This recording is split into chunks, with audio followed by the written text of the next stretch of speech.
ప్రతిరోజు మనం ఫోన్ తీస్తాం, క్యూఆర్ కోడ్ స్కాన్ చేస్తాం, ఫోన్పే, గూగుల్ పే నుండి డబ్బులు పంపిస్తాం. చాయ్ తాగినా, కూరగాయలు కొన్నా, పెట్రోల్ కొట్టించుకున్నా, ₹1,00,000 వస్తువు కొన్నా యూపీఐనే వాడతాం. ఎందుకంటే డబ్బులు వెంటనే ట్రాన్స్ఫర్ అయిపోతుంది. క్యాష్ అవసరం లేదు, చిల్లర అవసరం లేదు, బ్యాంకుకు వెళ్ళాల్సిన అవసరం అసలే లేదు. ఇంత సింపుల్గా మన జీవితాల్లోకి వచ్చిన యూపీఐ ఇప్పుడు మన జేబులకు చిల్లు పెట్టడానికి రెడీ అవుతుంది. ఇంతకాలం మనం ఫ్రీగా యూజ్ చేసుకున్న యూపీఐకి భవిష్యత్తులో ఎండిఆర్ అనే ఛార్జ్ పడనుంది. నమస్తే, నా పేరు నిట్టూరి రాజు. ముందుగా యూపీఐతో పాటు మనం తెలుసుకోవాల్సిన ఇంకొక విషయం ఉంది, అదే ఎండిఆర్. ఎండిఆర్ అంటే మర్చెంట్ డిస్కౌంట్ రేట్. పేరు పెద్దగా ఉన్న విషయం చాలా సింపుల్. ఒక వ్యక్తి షాప్లో డిజిటల్ పేమెంట్ చేస్తే ఆ పేమెంట్ ప్రాసెస్ చేసినందుకు వేసే ఛార్జీనే ఎండిఆర్ అంటారు. క్రెడిట్ కార్డులకు, డెబిట్ కార్డులకు ఈ ఛార్జీలు చాలా కాలంగా ఉన్నాయి.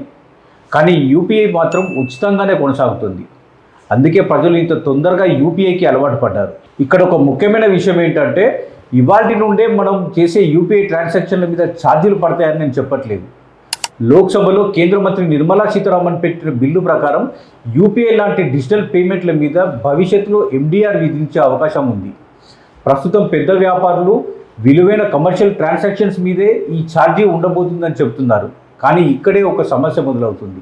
ఎందుకంటే ఒకసారి యూపీఐకి ఛార్జీ విధించవచ్చు అనే తలుపు తెరిచిన తర్వాత ఆ తలుపు ఎక్కడి వరకు తెరుచుకుంటుందో ఎవరికీ తెలియదు. యూపీఐని ప్రజలు వాడాలంటే ముందుగా ప్రజలకు ఒక కారణం కావాలి. అందుకే ప్రభుత్వం క్యాష్ వద్దు, డిజిటల్కు మారండి అంటూ ప్రచారం చేసింది. చిన్న వ్యాపారుల దగ్గర కూడా క్యూఆర్ కోడ్లు పెట్టించింది. స్ట్రీట్ వెండర్ల నుంచి పెద్ద షాపింగ్ మాల్స్ వరకు అందరినీ డిజిటల్ పేమెంట్స్ వైపు నడిపించింది. జీరో ఎండిఆర్ పాలసీ ద్వారా యూపీఐ పేమెంట్లను మర్చెంట్లకు ఉచితంగా ఉంచడంతో జనాలు డిజిటల్ పేమెంట్లకు పూర్తిగా అలవాటు పడ్డారు. ముందు ప్రభుత్వం ప్రజల అలవాటును మార్చింది, క్యాష్ నుండి డిజిటల్కు తీసుకొచ్చింది. ఇప్పుడు అదే డిజిటల్ వ్యవస్థ నడవడానికి ఖర్చు అవుతుంది అని చెప్పి ఛార్జీలు విధించడానికి సిద్ధమవుతుంది.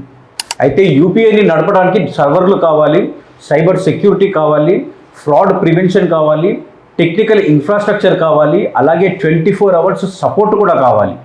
దీనికోసం ఖర్చు అవుతుంది, దీన్ని ఎవరూ కాదనడం లేదు. కానీ ఇక్కడ ఒక చిన్న ప్రశ్న దాగుంది. రోడ్లు వేయడానికి, వాటిని మెయింటైన్ చేయడానికి కూడా ప్రభుత్వం ఖర్చు చేస్తుంది. అయితే రోడ్లు వేయడానికి ఖర్చు అవుతుంది కాబట్టి ప్రతిసారి రోడ్డు మీద నడిచినప్పుడు ఛార్జీలు కట్టండి అని ప్రభుత్వం చెప్పదు కదా. అలాంటప్పుడు ప్రజల కోసం నిర్మించిన డిజిటల్ పేమెంట్ ఇన్ఫ్రాస్ట్రక్చర్ను ఉపయోగించిన ప్రతిసారి ఛార్జ్ ఎందుకు వేయాలి? మేము వినియోగదారుల దగ్గర నుంచి డబ్బు తీసుకోవడం లేదు, ఎండిఆర్ ఉన్న మర్చెంటే ఈ ఛార్జీని చెల్లిస్తాడు అనే ఒక కొత్త రాగాన్ని ప్రభుత్వం పాడుతుంది. కానీ మర్చెంట్ ఆ డబ్బును ఎక్కడి నుండి తెస్తాడు? తన జేబులో నుంచో లాభం తగ్గించుకొని చేయడు కదా. End of the day product rate పెంచేస్తాడు. చివరికి ధర పెరిగింది అని బిల్లు చెల్లించేది వినియోగదారుడే. అప్పుడు ఇది నిజంగా సామాన్యునిపై భారం మోపడం కాదా? ఇక్కడ ప్రభుత్వం ఇంకో విషయం కూడా చెప్తుంది. అదేంటంటే చిన్న కిరాణా షాపులను, చిన్న వ్యాపారులకు పర్సనల్ యూపీఐ ట్రాన్స్ఫర్లకు కాకుండా పెద్ద మర్చెంట్లకు మాత్రమే ఈ ఎండిఆర్ వర్తిస్తుంది అని. ఇది వినడానికి బాగానే ఉంది. కానీ చట్టంలో ఒకసారి ఛార్జింగ్ మెకానిజం స్టార్ట్ చేస్తే భవిష్యత్తులో దాని పరిధి ఎలా మారుతుందో ఎవరు చెప్పగలరు? ఈరోజు పెద్ద మర్చెంట్ అని చెప్పి రేపు ఇంకొన్ని మర్చెంట్ కేటగిరీస్ని కూడా అందులో చేర్చవచ్చు కదా.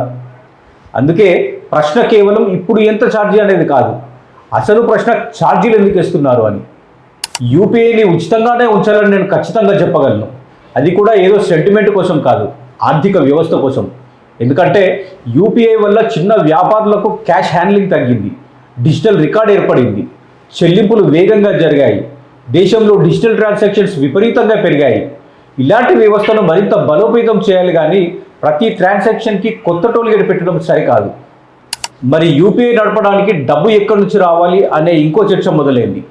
అలాంటప్పుడు ప్రభుత్వం బడ్జెట్ నుంచి సపోర్ట్ చేయవచ్చు. పేమెంట్ ఎకో సిస్టంలో భాగస్వాములైన పెద్ద సంస్థల నుంచి సరైన కాంట్రిబ్యూషన్ మోడల్ తీసుకురావచ్చు.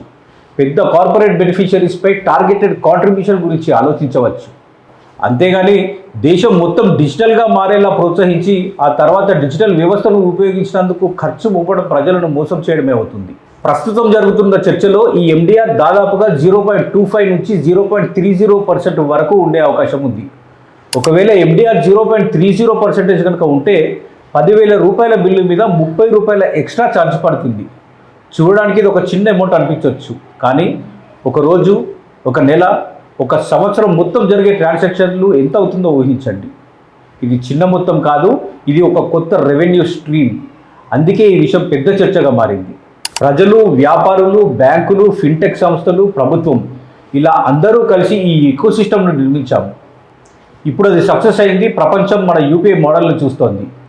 అలాంటి సమయంలో ఇది నడవడానికి ఖర్చు అవుతుంది కాబట్టి ఛార్జీ వేయాలి అనడం కంటే ఈ వ్యవస్థను ప్రజలకు ఎప్పటికీ అందుబాటులో ఉండేలాగా ఎలా కాపాడాలి అనే భావన ప్రభుత్వానికి ఉండాలి.